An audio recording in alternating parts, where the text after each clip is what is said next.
Bonjour, ici Julien Flo du site graphcobourse.fr et aujourd'hui je voulais vous parler de quelque chose d'essentiel en fait dans votre trading, c'est de faire attention aux ordres que vous passez et notamment à la validité de ces ordres-là.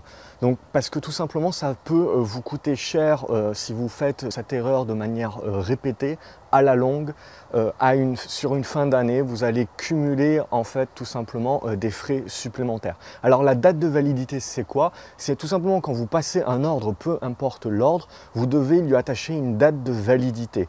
Cette date de validité suivant votre courtier, elle va être différente de la journée à la semaine ou à la fin du mois, ou alors vous avez des dates également comme 28 jours, etc.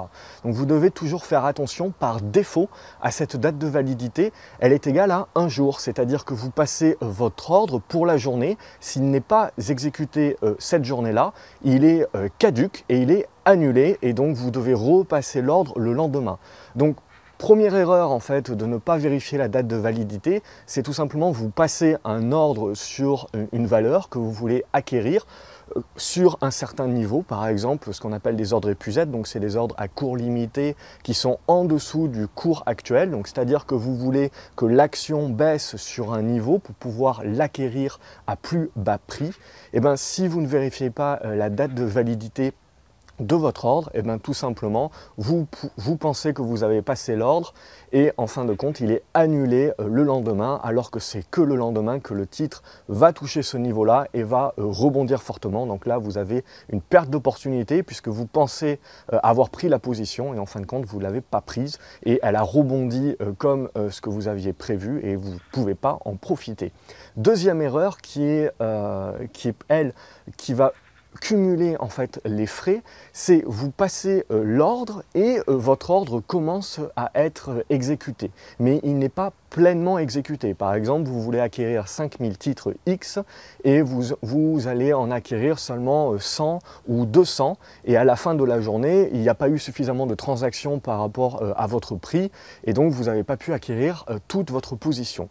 Et donc votre ordre le soir va être annulé si vous passez un ordre avec une date de validité un jour. Et donc le lendemain, vous allez vous retrouver avec 200 titres qui forcément n'est pas une position pleine. Vous aurez payé les frais sur ces 200 titres-là. Donc forcément également, comme ça sera sur un petit portefeuille, etc., suivant votre courtier, vous allez payer le maximum en fait de frais là-dessus et les frais vont vous revenir très cher. Et en plus, pour pouvoir compléter votre position, vous allez devoir repasser un ordre le lendemain.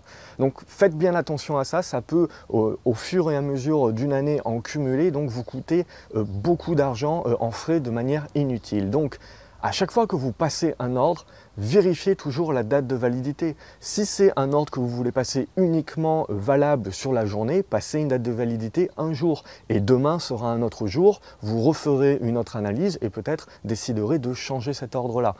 Par contre, si vous voulez vraiment acquérir une valeur et accumuler cette valeur-là et donc laisser traîner votre ordre, et bien là par contre, vous devez prendre une date de validité beaucoup plus longue et donc essayer de trouver la bonne date de validité de votre ordre par rapport à ce que vous voulez faire tout simplement.